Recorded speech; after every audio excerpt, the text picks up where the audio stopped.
All right, this is Scott Lowry, Georgia Fast Pitch Coaches Association. Had an opportunity to spend some time with head coach Bill Edwards from Hofstra University. He's recently retired, NFCA Hall of Famer, most of all softball teacher and educator, and knows the game like nobody else. We just got through the NFCC course on defensive skills and had a couple of questions for Coach Edwards. First off, after giving this course and seeing the different varied groups of people, what did you get from teaching the course?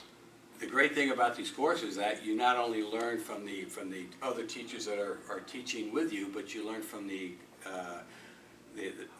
class attendees, you know, from the students that are in the class, all of the coaches, and all different age levels. Mm-hmm. So we were passing knowledge throughout the class from the 10 and under all the way up to the college level.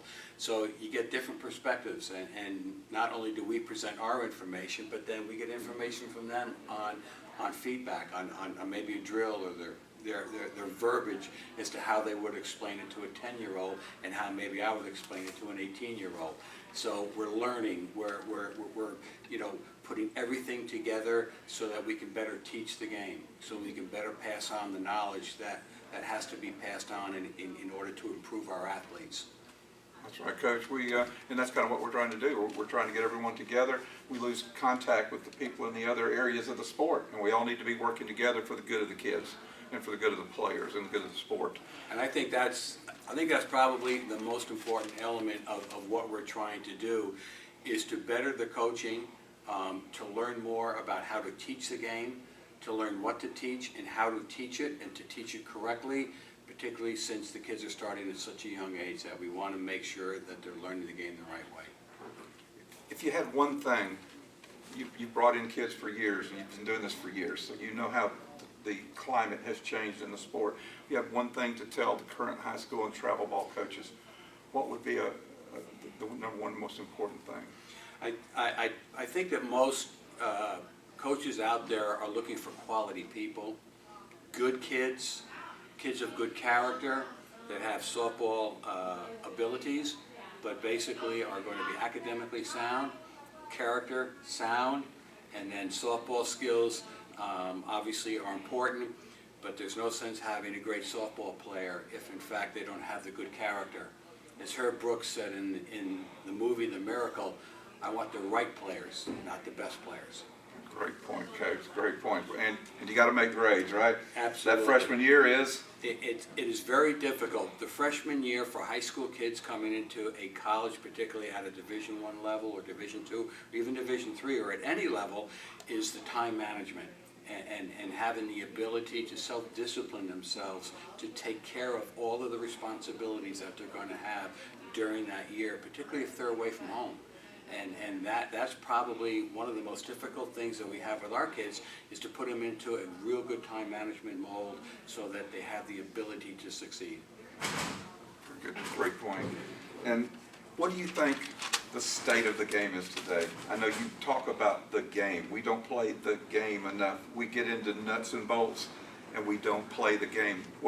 How would you, number one, how is the state of the game? And what would you do to change it? I think the state of the game is at a very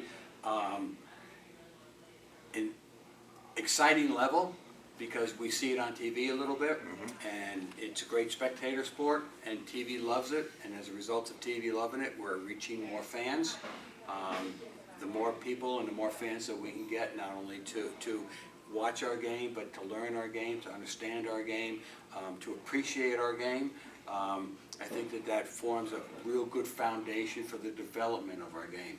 I also think that we have to spend more time practicing our game rather than playing games. Thank you. I think that part of our problem is that we have a lot of overuse injuries because kids are playing, you know, just softball, and kids have to learn to play 2 to 3 sports. They need to take a couple months off from softball so that their bodies can recuperate, regenerate, recover, and play other sports to learn that athletics will develop you in other sports for the softball skills. And so long as we practice our skills now that we know how to teach them and understand what we need to teach, so long as we practice them and get to a high level of skill level through practice rather than playing games, I think that on the lower levels, that's what we need to be doing more of, so that they can then get to the TV games or the higher level to enjoy all of the college experience or whatever later on experience that they're going to have. But they're going to get there through hard work, and they're going to get there through hard practice rather than maybe just playing games. Not just repetition. We must have something that we're working towards in our practice skills. Absolutely. It is the individual fundamentals of throwing and catching that are probably the most important. I always use the analogy of if you can't dribble a basketball, you can't play basketball. If you can't ice skate, you can't play ice hockey. If you can't throw and catch, you can't play softball. Awesome, Coach. Awesome. I know you got a plane to catch. I certainly appreciate your time. Anything in closing that? It's just a pleasure to be a part of the NFCC and working with people like you that put so much time into our game and into our youth and developing not only softball players but good character kids. Great, Coach. Thank you. And it's people like you that give us that burning desire to keep it going. I want to be you when I grow up. Slow down, Gunsmoke. Thank you so much, Coach. Pleasure.